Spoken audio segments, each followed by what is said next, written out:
Hi there. Hi everyone. Great to see you all. I can't see anyone, but I'm just pretending I'm looking at you. Great to see you guys gathering together and discussing the Bible together in groups. Whether it's online or offline, it's a great thing to do. And whether you're sort of investigating Jesus or you've been following him for years, it is a great thing to do. So you've chosen wisely. I hope you're having some fun just getting to know each other in this first week. Go crazy. Let your hair down. But each week, what we'll be doing is getting together and looking at a letter called 1 Thessalonians. This is the first letter that Paul, well, it might be the first letter he ever wrote, actually, that we have in the Bible, around 50 AD. He wrote it to a bunch of Christians in Thessalonica, which is near Greece, back in the ancient world. And we're going to be looking at it. It's got 5 chapters. It's pretty short, but it's really interesting. And each week the idea is to gather as a discussion group, whether online or offline. And as part of your gathering time, you tune into a short talk, and then you spend the rest of the time just sort of chatting about the passage and its implications together. We hope to start chapter 1 next week, but I thought this week I could just provide a short introductory video to give you some context, some basic context. So you need to go and read the letter yourself, but let me give you some brief background. We actually start in Acts. The book of Acts recounts the earliest Christian history we have. And in chapter 17, Paul and a couple of his companions, Paul was one of the early Christian leaders, end up going to this place called Thessalonica. Okay, and the year's about 50 AD, as I mentioned earlier. And he spends a few weeks there explaining who Jesus is to the people in that town and region.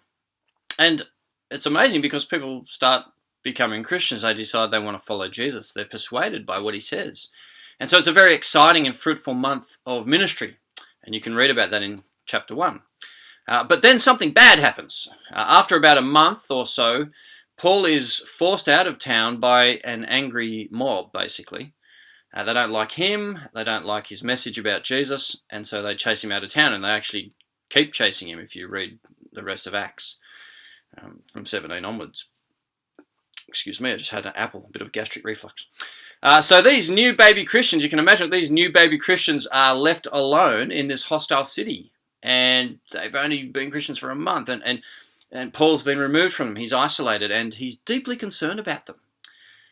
He desperately wants to know whether they are hanging in there with Jesus, whether they're growing as Christians, or whether they are following the temptation to deny Jesus because of the opposition around them, or just finding it too hard to live Jesus' way and so giving up.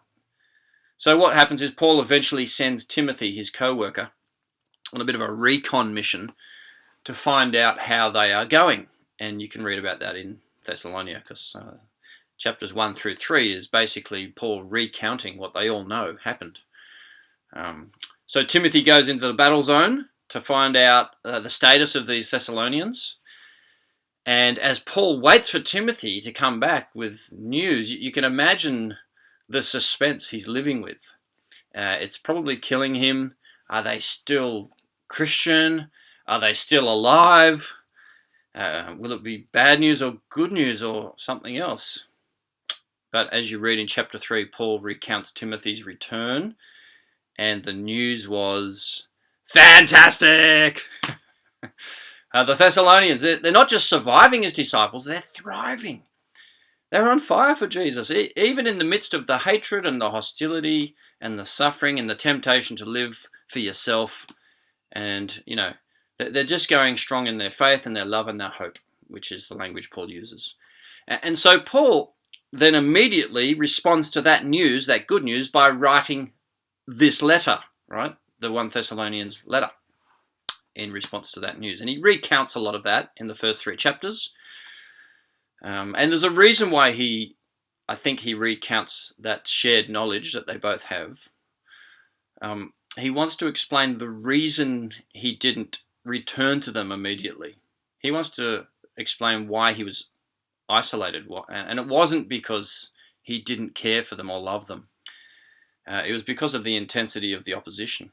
He was chased out of town. And it seems that perhaps some of the Thessalonians might have thought Paul really didn't care about them. He was just there to kind of butter them up and then maybe ask for money, like one of these travelling preachers. But that can't have been the case, as he recounts, drawing upon their own knowledge. He reminds them, for example, of his godly integrity among them. When he was with them, he loved them. He served them. It wasn't about him. He never asked them for money. Right? He always supported himself in a day job. He shared his life with them, not just the message about Jesus. So it was clear that Paul genuinely loved them. And it wasn't just Paul who loved them, it was Timothy also. Otherwise, Timothy wouldn't have risked his life to find out how they were going and to encourage them. Then after chapters 1 through 3, which is kind of recounting the past, you get to chapter 4 onwards, and there's only 2 chapters left, but that's where he kind of begins to write about the things that he thinks they need to know for basic Christian living. He urges them, for example, to work at their holiness, to live God's way in the midst of all the temptations around them. He reminds them about the basis for hope in the face of suffering and inevitable death. He educates them about the return of Jesus and the basics of what it will be like. And then he exhorts them to live in the light of that coming day in chapter 5. The question for us, I guess the question for you might be, so why should we stop and read it and bother discussing the implications for our life? Well, let me give you a few reasons. I think their issues are the same as our issues, even though we're separated by a couple of thousand years. It's amazing how similar, how exactly similar in some sense, the issues are that we need to hear. They're just as relevant to us. So, for example, in this short letter, Paul shows us what it means to properly start the Christian life and to continue the Christian life. He shows what it means to change your life and how God changes people's lives.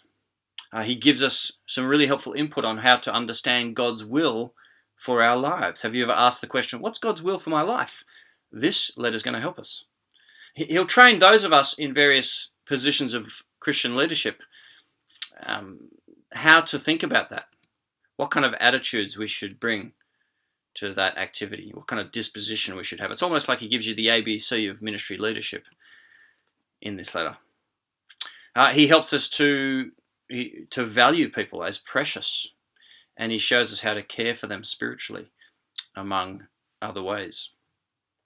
There's helpful stuff in here about how to persevere with hostile forces around us, and we live in a world that is largely hostile to Jesus. And he helps us to deal with questions we might have about death and the afterlife.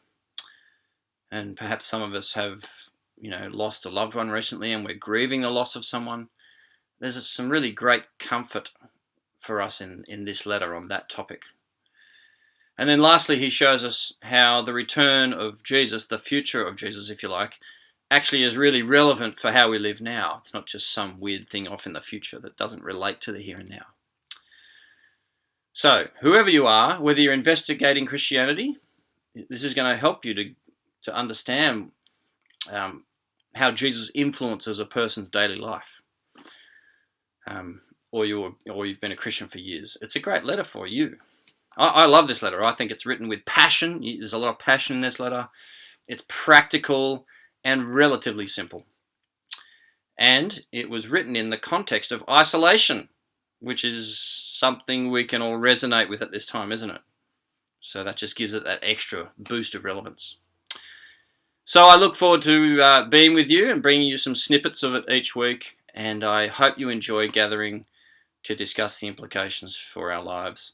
Let me give you a little tip. Read the passage ahead of time before you come, because that'll help to make you prepared, and it'll help you to contribute. And I'll see you next week. Thanks, guys.